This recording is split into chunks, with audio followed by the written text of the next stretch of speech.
तो नमस्कार, स्वागत है आप सभी का हमारे YouTube चैनल पे। आज हम लोग पढ़ेंगे मध्यकालीन भारत का इतिहास, जिसमें विशेषकर देखेंगे गुलाम वंश के बारे में।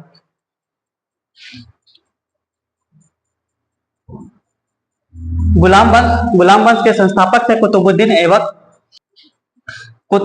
ऐबक। इसका कार्यकाल था 1206 से लेकर के 1210 ईस्वी। पहला पैराग्राफ है, गुलाम वंश की स्थापना 1206 ईस्वी में कुतुबुद्दीन ऐबक ने किया था। वह गौरी का गुलाम था। गुलाम वंश की स्थापना किसने किया था? गुलाम वंश की स्थापना कुतुबुद्दीन ऐबक ने किया था। और वह किसका गुलाम था? तो वह मोहम्मद गौरी का गुलाम था। आगे है, गुलामों को फारसी में बंदगान कहा जाता था। गुलामों को फारसी में क्या कहा जाता था? बंदगान कहा जाता था। और इन्हें सैनिक सेवा के लिए खरीदा जाता था। गुलामों को किसके लिए खरीदा जाता था? गुलामों को सैनिक सेवा के लिए खरीदा जाता था। आगे है, कुतुबुद्दीन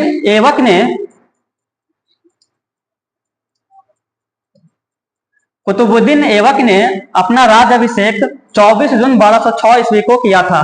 कुतुबुद्दीन ऐबक ने अपना राज्याभिषेक कब किया था? 24 जून 1206 ईस्वी को किया था। कुतुबुद्दीन ऐबक ने अपनी राजधानी लाहौर को बनाई थी। कुतुबुद्दीन ऐबक ने अपनी राजधानी किसको बनाई थी? कुतुबुद्दीन ऐबक ने अपनी राजधानी लाहौर को बनाई थी। कुतुब मीनार की नींव कुतुबुद्दीन ऐबक ने डाले थे। कुतुब मीनार की नींव किसने डाले थे? कुतुबुद्दीन ऐबक ने डाले थे।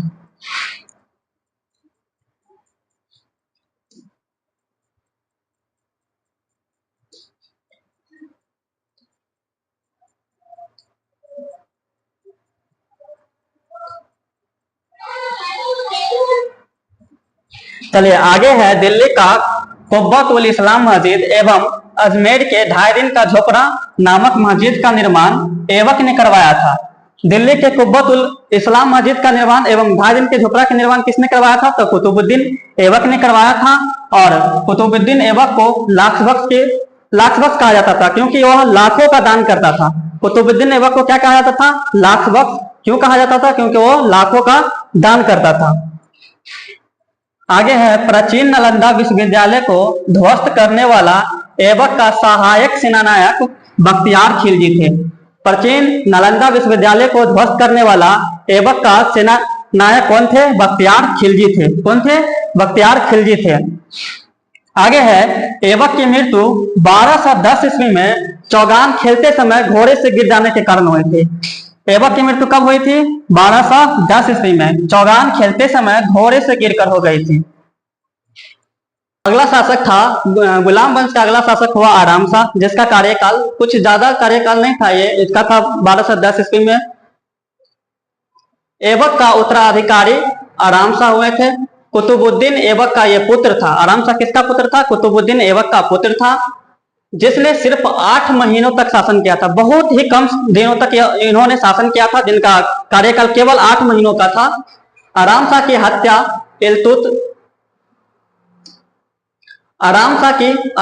हत्या इल्तुतमिश ने 1211 ईस्वी में दिल्ली के गद्दी पर बैठा। आराम शाह की हत्या किसने किया था? इल्तुतमिश। कब? 1211 ईस्वी में। और उन्होंने उसकी हत्या करके दिल्ली के गद्दी पर बैठा। अब हम लोग पढ़ेंगे इल्तुतमिश के बारे में, जिनका कार्यकाल था 1211 से लेकर के 1236 ईस्वी। अगला शासक कौन हुआ था? आराम शाह के बाद अगला शासक हुआ था इल्तुतमिश, जिसका कार्यकाल था 1211 से लेकर के 1236 ईस्वी। इल्तुतमिश तुर्किस्तान का इलवरी तुर्क था। इल्तुतमिश कहाँ का इलवरी तुर्क था? तुर्किस्तान का था। ऐबक का गुलाम एवं दामाद था। इल्तुतमिश थे कुतुबुद्दीन ऐबक के दामाद एवं क्या था? गुलाम था। गुलाम को उस समय सैनिक सेवा के लिए खरीदा जाता था। ऐबक की मृत्यु के समय वह बदायूं का गवर्नर था। इल्तुतमिश कुतुबुद्दीन ऐबक की मृत्यु के समय कहाँ का गवर्नर था? तो बदायूं का गवर्नर था। अगला है, इल्तुतमिश राजधानी को हस्तांतरित करके दिल्ली लाया था। इल्तुतमिश राजधानी को हस्तांतरित करके कहाँ लाया था? दिल्ली। इससे पहले उसका राजधानी लाहौर था। इल्तुतमिश ने राजधानी को हस्तांतरित करके कहाँ लाया था? दिल्ली। इससे पहले इसका राजधानी था लाहौर। आगे है, इसे गुलामों का गुलाम कहा जाता है। अगर पूछा जाए एग्जाम में कि गुलामों का गुलाम किसे कहा जाता है, तो इल्तुतमिश को, क्योंकि एग्जाम में बहुत बार यह प्रश्न पूछ चुका है। आगे है, इसने हौज-ए-सुल्तानी का निर्माण दिल्ली कुन्हा के निकट करवाया था। अगर पूछा जाए कि हौज सुल्तानी का निर्माण किसने करवाया था, तो हौज सुल्तानी का निर्माण इल्तुतमिश ने करवाया था। और कहा, दिल्ली कुन्हा के नाम से करवाया था। किसके नाम से करवाया था? दिल्ली कुन्हा के नाम से।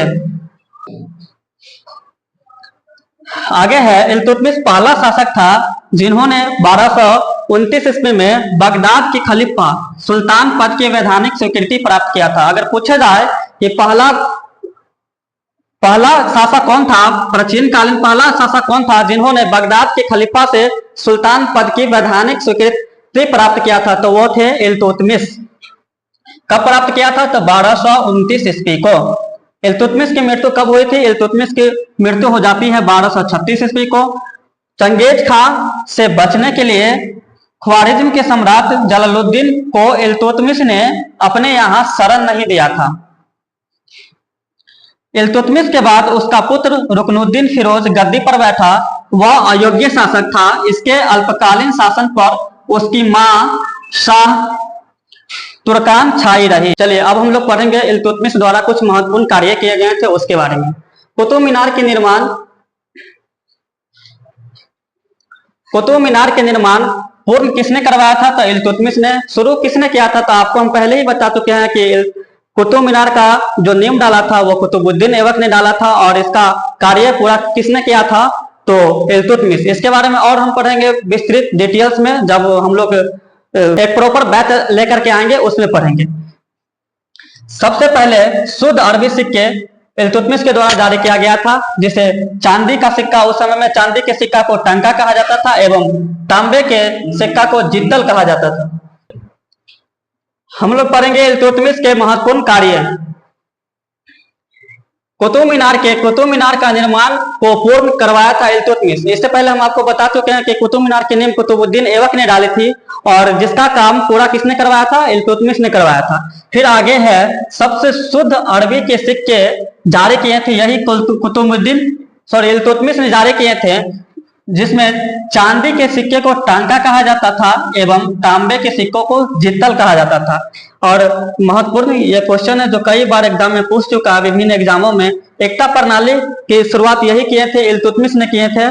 फिर आगे है चालीसा दल। इसमें 40 सरदारों का एक समूह होता था, जिसका संगठन किसने बनवाया था? तो इल्तुतमिश ने बनवाया था। इसे तूनी ए चहलगानी के नाम से भी जाना गया। सर्वप्रथम दिल्ली के अमीरों का दमन किसने किया था? तो इल्तुतमिश ने किया था।